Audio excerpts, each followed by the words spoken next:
completely parenthesized infix notation and Polish notation।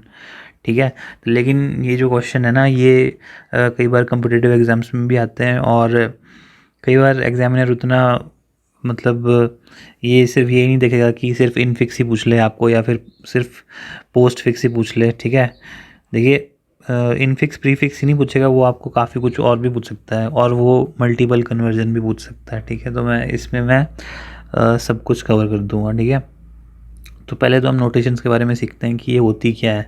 ठीक है, तो नोटेशंस क्या होती हैं? The way to write arithmetic expression is known as a notation. ठीक है, एक अर्थमेटिक एक्सप्रेशन को लिखने के तरीके को नोटेशन बोलते हैं। ठीक है, तो an arithmetic expression can be written in 3 different but equivalent notations.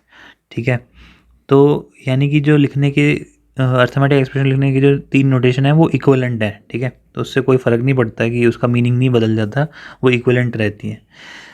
तो that is without changing the essence of output of an expression. ठीक है, तो नोटेशन जो होती हैं वो 3 तरह की होती हैं। These notations are, first one is infix, second one is prefix and third one is postfix. ठीक है, तो प्रीफिक्स को बोलते हैं पोलिश नोटेशन भी बोलते हैं और पोस्टफिक्स को बोलते हैं रिवर्स पोलिश नोटेशन भी बोलते हैं।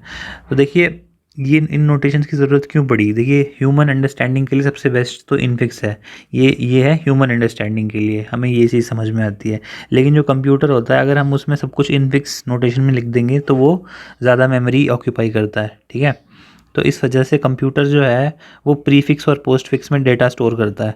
ठीक है, और मोस्टली सबसे ज़्यादा चांस है कि वो पोस्ट फिक्स में डेटा को स्टोर करेगा। पोस्ट फिक्स बहुत ज़्यादा कंप्यूटर फ्रेंडली होता है।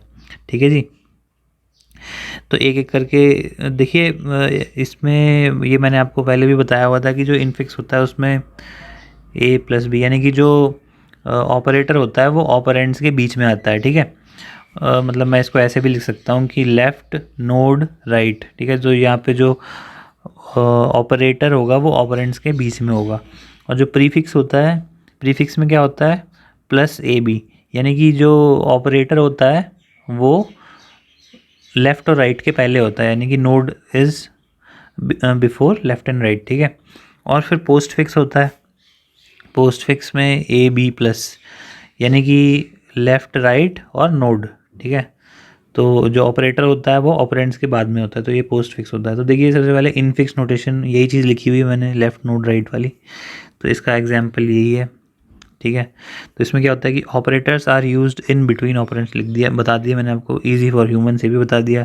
डिफ़िकल्ट फॉर कंप्यूटिंग डिवाइसेस, हाँ ये ज़्यादा मेमोरी लेता है। Costly in terms of time and space. ठीक है, तो फिर दूसरा होता है प्रीफिक्स। प्रीफिक्स में ये और इसका एग्जाम्पल प्लस ए बी, और operator is written ahead of operands. ठीक है, तो इसमें ये जो प्लस होता है ये ए बी के पहले होता है, यही चीज़ लिखी है।